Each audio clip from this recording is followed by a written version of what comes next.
Jadi ilmu bebas nilai itu merupakan sesuatu yang harus kita pertanyakan ulang dengan cara mengadopsi epistemologi pesantren tentang ilmu hal, epistemologi atau bahkan hazanah pesantren tentang ilmu hal yang bisa kita susupkan kepada ilmu-ilmu sekarang. Jadi lebih tegasnya mengakhlakkan ilmu.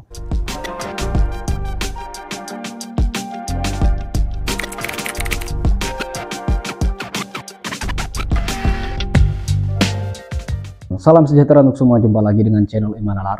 Pada video kali ini saya akan mendiskusikan satu fakta menarik, unik, dan memang cukup istimewa, yaitu bahwa mengapa pesantren itu tidak pernah terjadi tawuran, tidak pernah ada ceritanya tawuran antar pesantren. Ya, kalaupun ada itu pun sangat langka, karena rata-rata tawuran itu terjadi antar sekolah atau antar kuliah. Nah, di pesantren sendiri relatif aman dari hal-hal yang bersifat kekerasan demikian. Ya, memang faktanya ada beberapa kekurangan pesantren yang cukup akut. Misalkan data menunjukkan bahwa pesantren itu menduduki peringkat kedua dalam hal pelecehan terhadap perempuan, yaitu bab lain. Tetapi poin saya sekarang hendak mendiskusikan kenapa jarang terjadi atau bahkan sama sekali tidak pernah terjadi tawuran antar pesantren.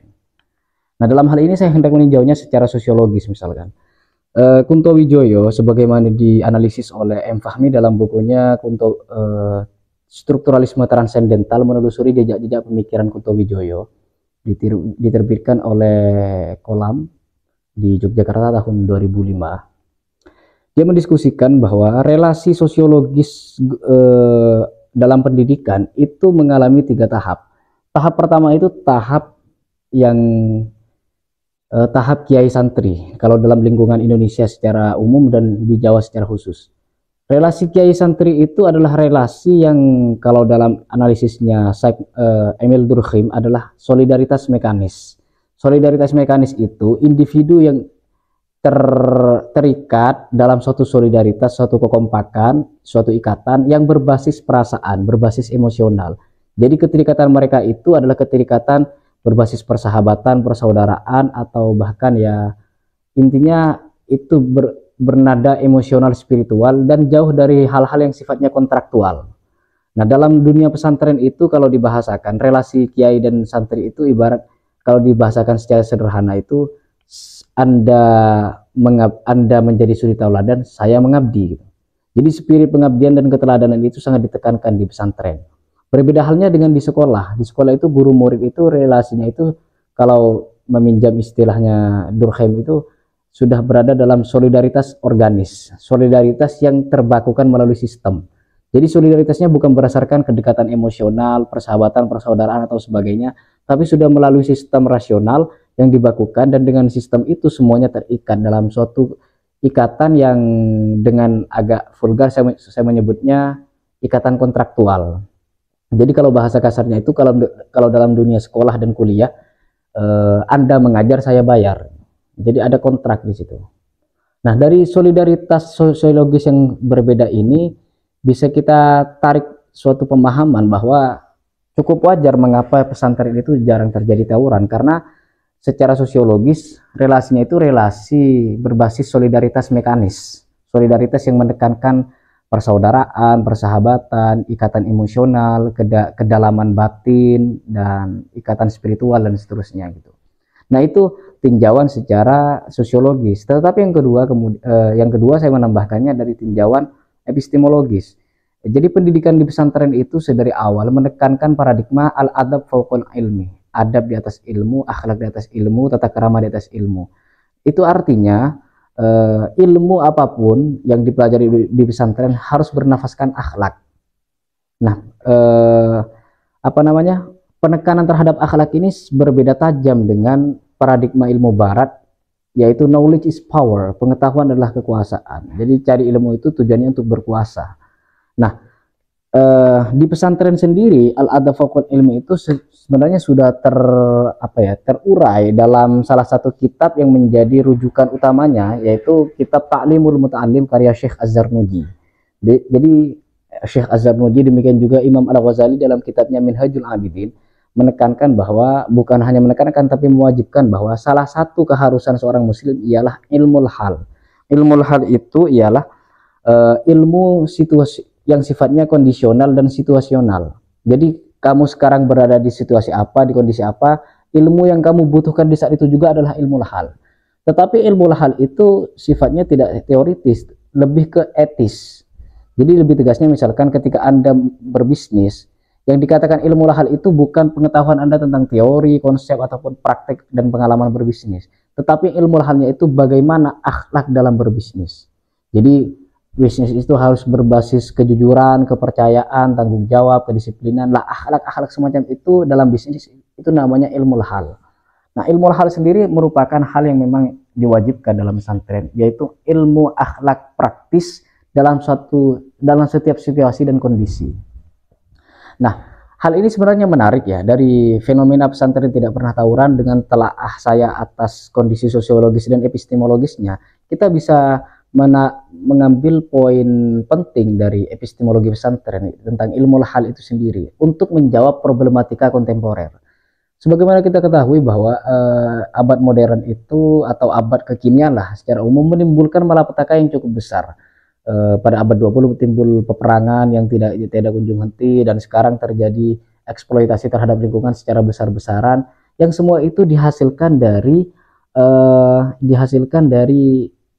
ilmu pengetahuan, dari sains, teknologi, berikut filsafat atau ilmu humaniora yang berdampingan dengannya. Nah, hal itu dalam telaah Jürgen Habermas di bukunya Knowledge and Human Interest. Habermas itu membagi ilmu dari segi kepentingannya kepada 3. Pertama, ilmu empiris analitis, yaitu ilmu yang tujuannya untuk menjelaskan fenomena alam, kemudian merekayasanya menjadi suatu produk teknologi, yang kemudian yaitu diarahkan untuk kepentingan teknologis. Yang kedua adalah ilmu jadi ilmu hermeneutis secara umum, ilmu kemanusiaan, ilmu sosial historis lah, yang tujuannya itu untuk memahami bagaimana kebudayaan bekerja dalam diri manusia. Nah, pada poin yang ketiga itu Habermas mendudukkan diri dan kelompoknya Mazhab Frankfurt sebagai ilmu yang berbasis emansipatoris. Jadi tujuannya itu ilmu untuk menghilangkan kesenjangan pada sistem pengetahuan, sistem ekonomi, politik, dan sistem secara multisektoral. Nah, sains dan teknologi selama ini adalah ilmu yang sifatnya instrumental, menjadi alat untuk suatu tujuan, yang tujuan itu memang secara dasolen dicita-citakan untuk kemaslahatan manusia, tapi dalam prakteknya sains dan teknologi atau ilmu secara umum diarahkan untuk menghamba pada kapitalisme lanjut. Kapitalisme di mana ekonomi dunia dikuasai oleh segelintir orang melalui perusahaan-perusahaan transnasional, sehingga kemudian ekonomi, sektor politik, budaya dan sebagainya dari bangsa lain itu tersisihkan karena kekuatan kapitalisme lanjut itu sendiri. Nah, dalam keadaan seperti itu maka akhirnya banyak sekali yang tergerus, misalkan terutama lingkungan. Nah, fenomena demikian terjadi sebenarnya karena krisis akhlak dalam ilmu. Apalagi dalam ilmu itu sendiri ditekankan semacam doktrin bahwa ilmu itu harus bebas nilai, dalam artian tidak boleh menghamba pada kepentingan apapun. Ya, dalam keadaan ilmu bebas nilai, justru ilmu itu menjadi sesuatu yang tidak netral, melainkan sesuatu yang elastis, dan dari keelastisannya itu berbagai kepentingan bisa menyusup untuk memperalatnya demi kepentingan itu sendiri. Ya, misalkan kasus rokok misalkan, dengan basis modern kedokteran itu adalah bagian dari sains, yang mana sains itu harus bebas nilai, maka kemudian kedokteran hanya mengungkap apa bahaya rokok, tapi ternyata di balik penelitian tentang bahaya rokok itu ada kepentingan politik dan ekonomi global untuk menguasai tembakau dan rokok dunia gitu.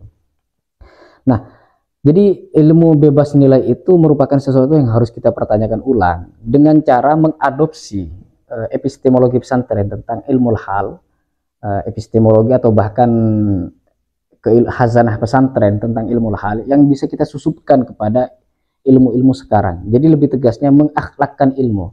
Mengakhlakkan ilmu itu berbeda dengan islamisasi ilmu. Kalau islamisasi ilmu itu kan berangkat dari paradigma bahwa konsep-konsep teoritis dalam ilmu pengetahuan modern ada yang salah. Nah, bagian yang salah itu harus diganti dengan konsep keislaman. Sementara mengakhlakkan ilmu ini sejajar dengan tanggapan Fazlur Rahman ketika dia menanggapi pemikiran Syekh Muhammad Naqib Al-Attas tentang islamisasi ilmu. Dia menanggapi bahwa sebenarnya ilmu-ilmu itu, khususnya ilmu modern, itu secara konstruk teoritisnya tidak bermasalah. Yang bermasalah itu rasa tanggung jawab ilmuwan. Jadi krisis era modern yang ditimbulkan oleh sains dan teknologi itu tidak terjadi karena ilmunya secara konstruk berbahaya, enggak, tapi orangnya itu kekurangan tanggung jawab sehingga kemudian mengarahkan ilmu untuk hal-hal yang tidak bertanggung jawab. Misalkan ilmu nuklir itu pada dasarnya tidak berbahaya sebab dengan ya sifatnya netral. Cuma dalam kenetralannya itu karena tidak ada boncengan ilmu hal akhlak, akhirnya kemudian ilmu nuklir diarahkan untuk menciptakan bom nuklir, menciptakan produk yang justru membumi hanguskan manusia. Sebaliknya kalau itu didasarkan pada akhlak atau meminjam istilahnya pesantren ilmu hal, maka ya nuklir itu akan menjadi semacam PLTN, pembangkit listrik tenaga nuklir, menjadi sesuatu yang memang bermaslahat bagi manusia, bermanfaat dan berguna bagi manusia, bukan membahayakannya. Nah, jadi dari perbincangan tentang mengapa tidak pernah ada tawuran antar pesantren, saya mencoba meninjaunya secara genealogis melalui jalur sosiologis dan epistemologis, dan dari epistemologis ini saya menemukan inspirasi tentang pentingnya mengakhlakkan ilmu agar ilmu itu benar-benar sesuai dengan HAM, sesuai dengan demokrasi, sesuai dengan cita-cita luhur dan adiluhung umat manusia secara keseluruhan. Demikian apa yang dapat saya sampaikan, semoga berguna. Akhir kata, salam iman dan nalar.